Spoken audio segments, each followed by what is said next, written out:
As a teenager, I dreamed about becoming a missionary. But how? My father died when I was young, and my mother was about the only Christian whom I knew. Our other relatives were shamans and worshippers of our ancestors in my homeland of South Korea. One day Mother announced that she had good news.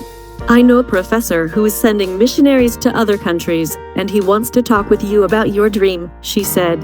I was thrilled, and I made an appointment with the professor. Walking to the appointment several days later, I passed a group of teenagers wearing T-shirts with the letters SOS on them. They invited me to an evangelism meeting for students at a nearby Seventh-day Adventist church.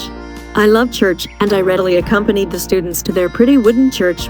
When the pastor learned that I was a Christian, he asked what I knew about the Sabbath. I worshipped on Sundays.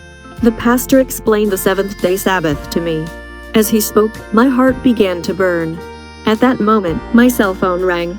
It was the professor, and he was waiting for me. It was strange. I had wanted so much to speak with him, but the pastor's words had touched my heart even more.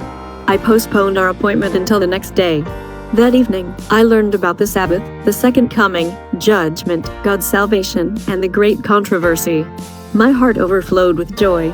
The next day, I returned to the pretty wooden church to learn more about the Bible.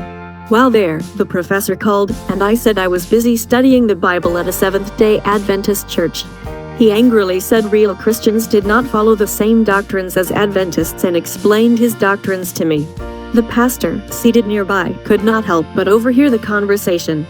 He said the professor's doctrines sounded like those taught by a Christian offshoot group that holds that its leader is the Holy Spirit himself. We did some checking, and it turned out that the professor belonged to the offshoot group. My mother belonged to the group as well. I was sad and upset that my mother had tried to trick me into joining the group. I begged her to study the Bible with the Adventist pastor, but she angrily refused. I wasn't sure what to do next. The pastor suggested that I enroll at Sahmyook Adventist University.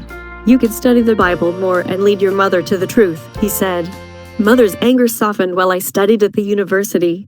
I told her what I was learning and purposely left various Bible study materials around the house. Little by little, she watched Adventist messages on YouTube and read Adventist magazines.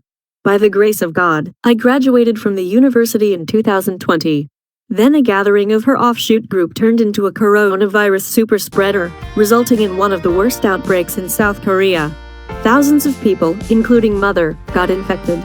Thankfully, she recovered quickly, but the group's church was closed and its meetings were banned.